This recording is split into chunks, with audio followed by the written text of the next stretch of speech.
В этом году сколько лагерей откроют? 5 лагерей. 5. Пока. Вот. Это сколько смен? 2, 1? 3 смены, 1020 человек мы планируем. Они это 100% откроются, или это все-таки ситуация будет? Все должны открываться. Все Мы равно, да? для этого сейчас вот прилагаем усилия. А если рост пойдет? М? Рост пойдет заболеваемость. Если рост пойдет, то, естественно, конечно, мы, как в прошлом году, закроем их. Сейчас мы вчера получили, вот от вчерашнего числа, получили предложение главного санитарного врача Республики Игнатьевой с рекомендацией о том, чтобы наши дневные лагеря при школах, при учреждениях муниципальных в первую смену не открывали в связи с эпидемиологической ситуацией. А мы организовываем дистанционную занятость по программам дополнительного образования, как в прошлом году. В прошлом году мы охватили более скольки детей? 14 тысяч детей с программой доп. Образования. 5 лагерей – это куда продаются путевки, Да. где доступ для детей города. А еще же есть лагеря, вот, например, лагерь труд для 28-й школы-интерната. Это Ну, для это детей наши, сирот, как бы, он дачи. закрытый. Ну, он все они равно, будут он как бы, у них- вот мы же сейчас поедем, называется лагерь труд.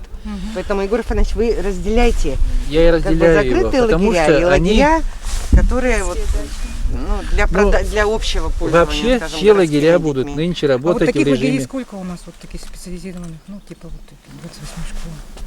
2 было. 2 только, да? У Берегини Ага. лагерь, Берегини. и лагерь вот Ага, школы-интернат 28 труд. Получается, у нас 7 лагерей. Да. А, На территории города, да, находятся лагеря сколько их? республиканских. порядка 4, да? У Министерства образования 3 лагеря. Энергетик, бывший ведомственный, Сосновый Бор, Кескил, еще 4, кажется, и связист. У Министерства образования 4, у Министерства соцзащиты труда 1 лагерь. Виктория, да? Виктория, вот тут тоже соседи наши. Вот. Они вот эти лагеря являются как бы ведомственными, да? Они или как? ведомственные. Они да. вообще к Они Марии к не нам не относятся относятся, вообще, только территориально.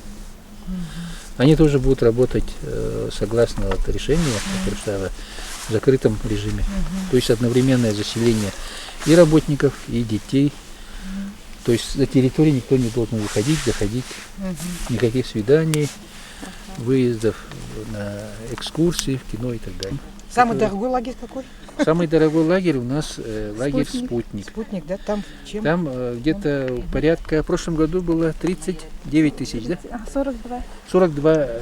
2 тысячи за 21 день, Сезон, потому да? что там условия тоже, конечно, хорошие, там бассейн хороший, крытый, открывающийся, закрывающийся. Нет, стоимость путевки в первую очередь зависит от количества детей. Чем больше детей в лагере, тем меньше стоимость путевки.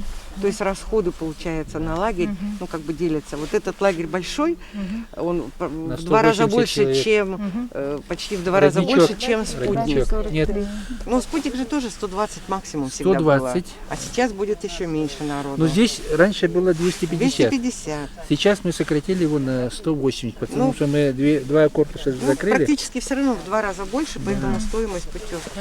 Но у них тоже дорогая А путевка. Родничок еще меньше. Самая лагеря, значит, дешевая путевка у нас Нет, была меньше бинго. количество детей, а стоимость путевки выше. Какие-то льготы в этом году предусмотрены для, там, не знаю, малоимущих, для одиноких? Так, у нас по многодетных? городской программе развития образования предусмотрены 2 миллиона 213 тысяч на выкуп путевок для детей, находящихся в трудной жизненной ситуации, и для детей, которые состоят на учете в КДН и ЗП города Якутска. Кроме этого, мы же получаем ежегодно субсидии на организацию летнего отдыха и оздоровления. И часть субсидий у нас уходит на субсидирование, то есть на возмещение стоимости части путевок для родителей. Он на сегодняшний день составляет 13 713 рублей на 21 день. В сутки 600 рублей, 653 рубля в сутки. Это было принято еще в 2013 году постановлением Республики Саха 477 об организации летнего отдыха и оздоровления. С тех пор он не индексировался и не менялся. Егор Афанасьевич, а в связи с введением кэшбэка за счет федеральных средств Теперь это я будет хочу меняться? сказать про кэшбэк. Ну, сроки кэшбэк для нас очень новая, как бы, самая Да-да. форма поддержки родителей на летний отдых. Мы на сегодняшний день подали заявки, все свои 5 лагерей, чтобы они вошли в реестр Ростуризма. То есть это проходит через Ростуризм Российской Федерации. Для этого на сайте Ростуризма наши должны зарегистрироваться, должны, значит, они открыть коммерческий расчетный счет, привязанный к системе платежной МИР, и родители должны, значит, проводить оплату через эту систему МИР, и после этого они могут получить 50% от стоимости путевки, но не более 20 тысяч рублей. Если мы сегодня, последний день сегодня регистрации в этот кэшбэк Ростуризма, мы, если его сегодня пройдем, то у родителей будет еще, кроме 13 713 рублей, получить еще и компенсацию.